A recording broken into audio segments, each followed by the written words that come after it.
Entra ano, sai ano e infelizmente ela sempre acaba virando notícia.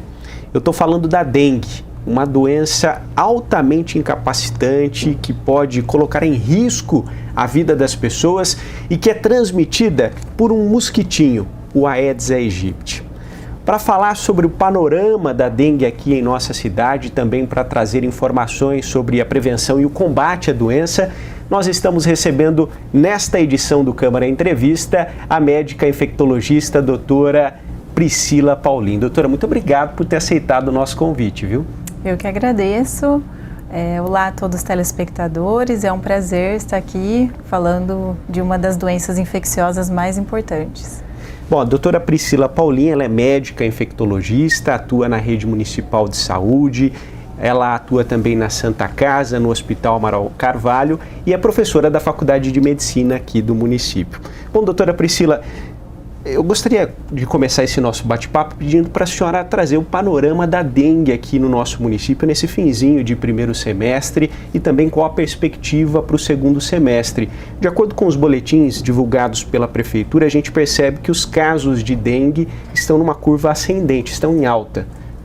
Sim, o que nós temos, né, isso é esperado.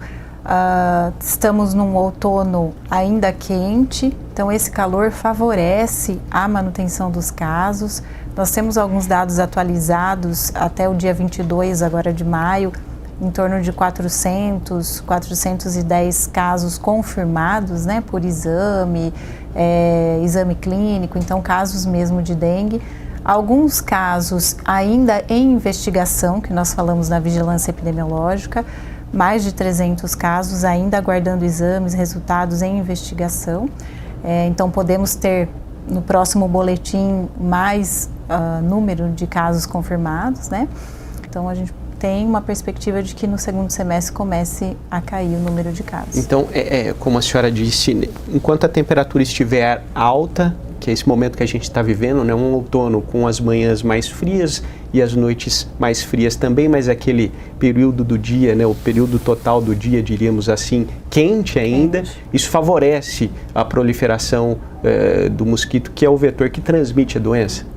Favorece os hábitos do mosquito, né, que ele sai para se alimentar. Nós sabemos que a fêmea que se alimenta de sangue, então ela sai para buscar novos alimentos, novas vítimas, que acaba sendo nós, né, seres humanos, e pode então transmitir a infecção viral. Então, na verdade, é quando a temperatura começar a baixar que deve ter uma tendência de queda nos casos. Essa é a expectativa? Essa é a expectativa, que aí a gente tem um aumento em outros tipos de caso, né, que a gente pode conversar, né, depois. Bom, doutora, falando sobre os sintomas da dengue, né? A senhora falou aí desse inverno, né, em que os problemas respiratórios acabam sendo mais registrados, não só aqui no nosso município, mas na nossa região como um todo. A dengue, ela tem alguns sintomas que são parecidos, mas ela tem também características próprias. Eu gostaria que a senhora falasse mais sobre quais são os principais sintomas da dengue. A principal característica é o que a gente fala de uma febre alta e súbita. Então, aquele dia que você estava bem, no outro, 39, 38,5, calafrio, muita dor no corpo, a dor de cabeça que não passa com medicamento simples às vezes, né? Você precisa procurar atendimento. Então, o que deixa o paciente, a gente fala, muito prostrado. Não é comum a gente ter sintoma respiratório junto com a dengue. Por exemplo, dor de garganta, nariz escorrendo, tosse, mas nós sabemos que os vírus, eles também mutam, né, mudam, e existem alguns relatos de pessoas que sentem um pouquinho de garganta raspando. O que a gente fala para ajudar a diferenciar é observar se esses sintomas eles são muito exuberantes ou são mais discretos, né? Então, normalmente os sintomas gerais de dor no corpo, dor nas articulações, dor retroorbitária, são mais importantes do que os sintomas de respiratórios, né, de via aérea alta.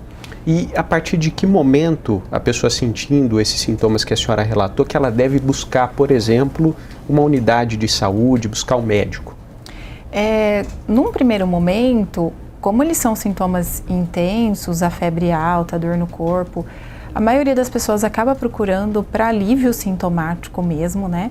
E nós médicos devemos orientar que ela fique atenta a partir do 3º, 4º dia do início dos sintomas, que é quando a doença pode se agravar, né? Que é o que a gente chama de febre hemorrágica da dengue ou dengue hemorrágica, que é a nossa maior preocupação. Então, a partir desse dia, observar sintomas como vômitos persistentes, algum sangramento ao fazer higiene oral, sangramento na urina, sangramentos na pele, manchas vermelhas, né, que podem sugerir ali que a plaqueta já está baixa, dor abdominal, né, então não é simplesmente um desconforto na barriga, mas o seu abdômen está doendo muito, então não hesite em procurar um atendimento. Bom, nos casos mais clássicos, há uma espécie de tratamento padrão para conter os sintomas ou aliviar, doutora? Nós temos sim protocolos, inclusive, para cada momento, né? Tem um termo, quem é meu aluno sabe que eu gosto, que é a história natural da doença. Então, para cada momento ali da doença, a gente tem um protocolo de tratamento que eu devo orientar, quanto de líquido, não é simplesmente falar para o paciente bebe bastante líquido ou água, qual líquido, como se hidratar, qual a quantidade para cada peso, criança, né, outra particularidade também. Então a gente tem o que nós chamamos de tratamento de suporte. Nós não temos, por exemplo, um antiviral, né, como a gente tem o Tamiflu para H1N1, para gripe, nós não temos um antiviral para os vírus da dengue, né? Bom, e existe um grupo de risco para a dengue? São pessoas que estão mais vulneráveis à doença, doutora, caso contraiam? Nós sempre falamos que os grupos de risco são pacientes já com comorbidades, por exemplo, hipertensos, diabéticos, pacientes que estão se tratando no Amaral Carvalho, né, quimioterapia, que às vezes já tem a plaqueta baixa, então aí contraindo a dengue tem mais risco ainda de ter algum sangramento. Outras doenças autoimunes graves, né, que usam medicamentos mais fortes, por exemplo. Então, eles são pacientes que precisam de um suporte maior. Às vezes, uma desidratação pequena, né, pode ser para ele mais importante do que um paciente que é mais saudável. Doutora, tem uma dúvida muito comum da população e às vezes fica até no imaginário popular. Eu gostaria que a senhora esclarecesse se há relação ou não. Se a pessoa contrair mais de uma vez a dengue, ela vai ter um quadro mais grave da doença? Vai. O que a ciência traz para a gente é que esse risco de evoluir para a febre hemorrágica está muito relacionada ao nosso próprio sistema imune. Então, num segundo quadro de dengue, parece que é como se a gente já tivesse reativo, né? Já foi ali ativado o nosso sistema imunológico e ele pode sim ter mais chance de fazer uma resposta exuberante e evoluir com hemorragias de uma forma mais grave. E aí muita gente deve estar se perguntando, mas se é um vírus, eu já tive uma vez, eu não tenho anticorpos para esse vírus? E não é bem assim, né, doutora? Já que são 4 tipos de vírus. Isso, exatamente. Nós chamamos o nome, né, dos vírus, a gente chama de DEN1, DEN2, DEN3 e DEN4. Então são 4 sorotipos. Ele confere sim uma imunidade sorotipo específica, mas a pessoa pode pegar porque os 4 estão circulantes no nosso estado de São Paulo, no Brasil, então existe o risco da pessoa contrair, sim, outras vezes. Tem um que é mais grave ou não? Existe diferença entre eles, doutora? Olha, a princípio, eles têm uma manifestação semelhante. O que se tem na literatura é que a gente falou até de sintomas respiratórios, né? Parece que o sorotipo 4 tem mais relação com um sintoma como a dor de garganta ou a garganta ali raspando. Então ele pode ter um comportamento um pouco diferente nesse sentido. A gente falou sobre quando procurar, né, ajuda médica, quando procurar uma unidade de saúde. Por conta de ser uma doença muito incapacitante, as pessoas naturalmente já buscam esse atendimento. hoje aqui na rede municipal de saúde, ele é feito em uma unidade de forma exclusiva ou todas as unidades estão aptas para receber esse tipo de paciente? Todas as unidades estão aptas a receber um paciente com queixa, então, de febre, dor no corpo, cefaleia, fazer um primeiro atendimento, uma triagem, até para ver se realmente é um caso suspeito de dengue ou não. Nós temos também as unidades que nós chamamos de pronto atendimento, né? Então, lá Bernard, Pedrometo, o próprio São Judas, nosso pronto atendimento do São Judas. Então, a Santa Casa é um pronto-socorro para casos mais graves, sim, casos que precisam de internação, mas também está apta, né, para fazer o atendimento de casos de dengue. Bom, a detecção da doença, doutora, muita gente fica esperando aquela confirmação por exame de sangue.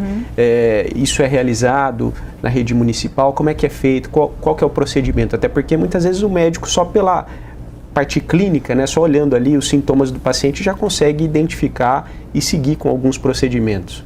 Isso, exatamente.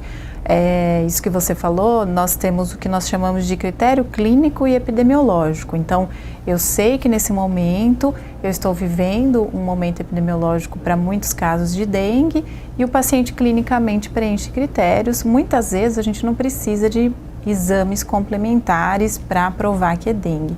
Mas claro que fica aquela ansiedade, será que é dengue mesmo, será que não é? Nós temos os exames disponibilizados pelo Instituto Adolfo Lutz, que são exames feitos através do governo, né, do estado, exames que vão ser feitos fora daqui, demoram um pouco sim para vir o resultado de volta, porque é comum. Porém, no momento, o Adolfo Lutz ele suspendeu a realização desses exames por esse critério clínico epidemiológico. Nós temos tantos casos que se chegar um paciente com sintomas compatíveis, numa região que também tem bastante casos, é dengue, né? Mas o município de Jaú disponibiliza, sim, o que nós chamamos de teste rápido para dengue. Com a Covid e tudo, esses testes cresceram até para outras doenças, né? Então é parecido com aquele teste do Covid, mas não, obviamente, o nasal, né? Porque o nasal é para sintoma respiratório, mas é um teste de sangue, com uma gotinha de sangue, que vai poder identificar a partir do 3º dia, idealmente a partir do 5º dia de sintomas, se o paciente realmente está com dengue ou não. E é o médico que vai solicitar esse exame para a pessoa. Isso, né? O médico que vai indicar, de acordo com os critérios, né, que o paciente precisa preencher, clínico, de sintoma, tempo de doença, tudo. Precisa ser feito um agendamento, né? E é só procurar mesmo o auxílio na unidade básica mais próxima da sua casa, que eles vão indicar onde o exame é realizado. Doutora, vamos falar um pouquinho sobre a transmissão da doença, né? Um mosquitinho, um pernilonguinho, né, listradinho, que acaba transmitindo uma doença que é perigosa, altamente incapacitante e que pode levar à morte. Eu gostaria que a senhora falasse um pouco mais do vetor, né, desse mosquito que é pequenininho, mas que pode causar um dano enorme na vida de todos nós. Exatamente. Como eu até comentei previamente, é a fêmea mesmo, que para a maturação, né, dos ovos dela, ela precisa de sangue, então ela é chamada hematófaga, né, se alimenta de sangue. E esse mosquito, ele se adaptou muito bem ao nosso clima tropical, ao Brasil, calor, muitas chuvas, muitos locais para ele se reproduzir. E ele transmite também outras infecções virais, né? Hoje a gente sabe que não só a dengue, outras vieram importadas e acabaram também se adaptando ao nosso país. É um mosquito que tem um hábito mais diurno, ele sai, né, para fazer, a gente fala, o seu repasto, se alimentar durante o dia, gosta de se esconder em frestas, abaixo de poltronas, mesas, né? Então acaba picando muitas vezes tornozelos mesmo, pé, perna. Então a gente até fala da prevenção, usar repelente se possível, principalmente nessas regiões de pernas e pés. E durante o dia, né, doutora? E durante o dia, dele. isso, exatamente. Outra curiosidade é que somente a fêmea transmite, né? Somente doutora? a fêmea transmite. E o mosquito também tem que estar infectado. tem que estar infectado, porque ele acaba sendo ele ajuda, né, a disseminar um transmissor do vírus. Por isso que não é uma infecção que a gente pega de pessoa para pessoa, por exemplo, né? Sim. Mas precisa do mosquito para ir lá e levar de um para outro. E o macho, ele se alimenta de seiva, de frutas e não de sangue. Então, por isso que ele não entra na cadeia de transmissão. Como a senhora disse, né, o próprio mosquito, ele transmite também outras doenças perigosíssimas. A chikungunya e a zika são as mais conhecidas, né, doutora? Isso. Nós já tivemos casos de chikungunya aqui no município. Tivemos aqui próximo, por exemplo, Araraquara, algumas cidades aqui da região, né? Nós temos algumas notificações. Como você mesmo falou, são doenças que causam muita morbidade, né? Então, o que é isso? O Zika, nós lembramos que muitas crianças ficaram com problema de anencefalia, né? A malformação do sistema nervoso, muitas até foram a óbito. Mas o chikungunya é um nome bem feio, né? Difícil de escrever, tudo. É um termo que deriva de um dialeto africano, que significa aquele que se dobra, né? Porque a pessoa tem tanta dor no corpo, que ela fica toda encolhida, dobrada, tem dores articulares que, infelizmente, isso pode se estender para muitos meses e até ficar crônica, né? Quer dizer, para o resto da vida da pessoa.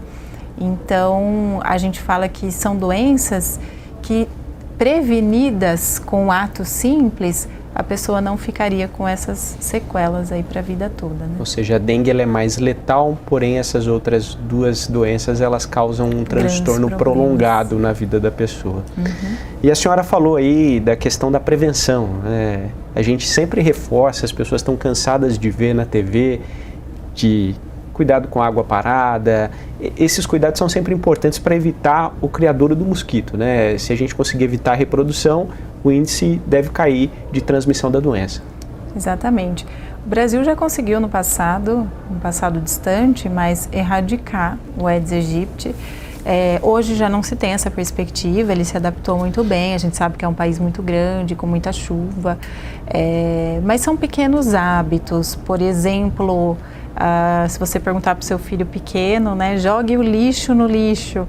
A criança sabe, aprende na escola, mas infelizmente não é raro nós estarmos andando na rua e o carro da frente, né, tinha uma latinha ali de cerveja, Coca-Cola, que pode ficar ali jogada na calçada e aquela aguinha que vai ficar ali parada, uma chuva que vai vir, uma enxurrada, servir de criadouro para o mosquito da dengue. O que acontece é que os ovos, eles são muito resistentes, então às vezes ovos que foram depositados agora, mesmo vindo a seca, eles podem por meses ficarem viáveis. E aí uma chuva, encontrando a água, eles eclodem, né, a gente fala, então viram larvas que vão formar novos mosquitos que podem dar continuidade ao ciclo da transmissão da dengue. Então, cuidado, gosto de plantas, né, mas cuidado com os vasos. A gente sempre orienta aquela questão de colocar areia, de não deixar aquela água, às vezes do animal, do cachorrinho, que fica muito tempo ali parada. Então, trocar, higienizar os recipientes, porque como eu disse, os ovos eles também são muito resistentes. Então, mesmo que você jogue, pode ser que precise limpar, lavar, porque o ovo ele continua ali presente, né? E além desses cuidados que dependem de todos nós, a ciência também vem fazendo a parte dela ao longo dos últimos anos, doutora. Eu quero falar agora sobre vacina para dengue. Qual o cenário que nós temos hoje? Já há, inclusive, uma vacina disponível, por exemplo, na rede privada. Uma vacina que é eficaz, doutora? Sim, uma vacina de um laboratório japonês que trouxe uma esperança. Ela traz em torno de 76%, 80% de eficácia. Cobre os 4 sorotipos da dengue, né? Então o DEN 1, o 2, o 3 e o 4. Ela foi liberada para comercialização aqui no nosso país em março desse ano pela Anvisa. E a chegada à rede pública a gente ainda não tem previsão, mas estamos aguardando. Nós temos também tecnologia nacional envolvida na vacinação, então o Butantan prevê para 2024 terminar alguns estudos numa vacina nossa. Então, com certeza, a vacinação deve trazer muito benefício no controle dessa doença. Porque, como eu disse, claro que a gente se preocupa com casos graves, com mortalidade, mas nós temos a morbidade, né? Aquela pessoa que, eu sempre cito isso, teve dengue, não pôde ir no batizado da neta, não pôde ir no casamento da filha, ficou de cama, né? Então a gente fala dias perdidos de vida, de trabalho. Então, se você conseguir prevenir, de repente, com uma vacinação, isso é um ganho para a população como um todo. E essa vacina é indicada para qual público, doutora? Ela é indicada de 4 a 60 anos de idade. É uma vacina que nós falamos que é feita de vírus vivo atenuado.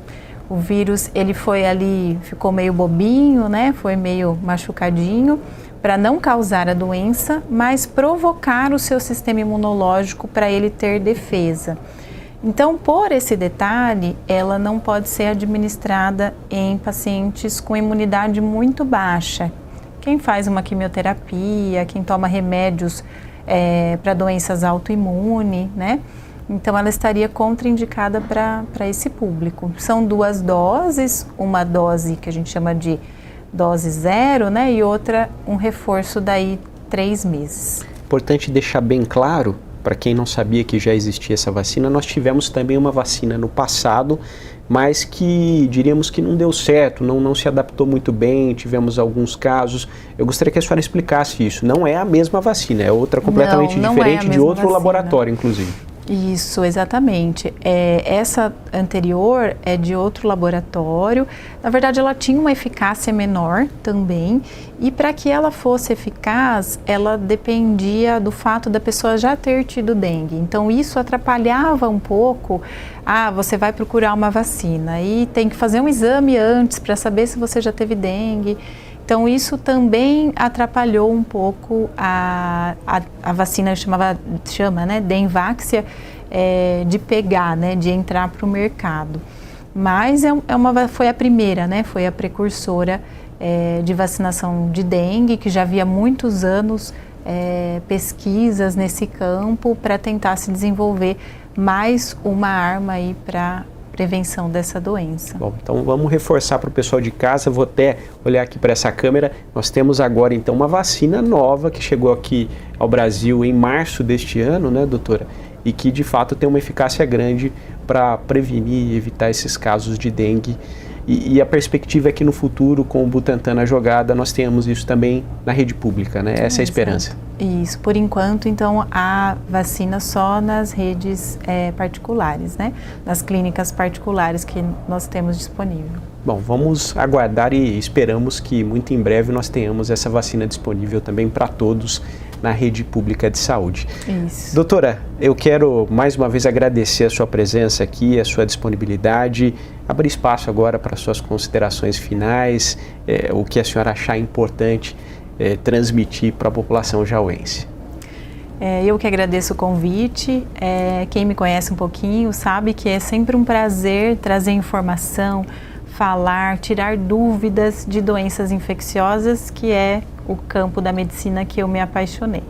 O que eu gostaria de dizer para a população jauense é que procurem sim se cuidar, quem puder usar repelente, principalmente quando vai dar aquela caminhada no final do dia, naquele momento que está entardecendo, né? Proteger as crianças com mosquiteiros, que a gente usava tanto antigamente, né? Telas nas janelas, são outras formas de proteção. Claro, limpar terrenos próximos à sua casa, não acumular lixo, isso vai proteger você até de outras doenças. E não hesite em procurar uma das nossas unidades de saúde, seja a unidade básica, seja os pronto-atendimentos ou pronto-socorro. Tire suas dúvidas sim, porque a dengue pode evoluir em horas para uma forma grave e isso pode, infelizmente, custar a vida de alguém. É isso. Dado o recado, eu quero agradecer a companhia de você que nos acompanhou por meio dos nossos canais. A TV Câmara sempre trazendo informação de qualidade e de utilidade pública para você, morador de Jaú. Muito obrigado mais uma vez, doutora Priscila, pelas informações e até a próxima.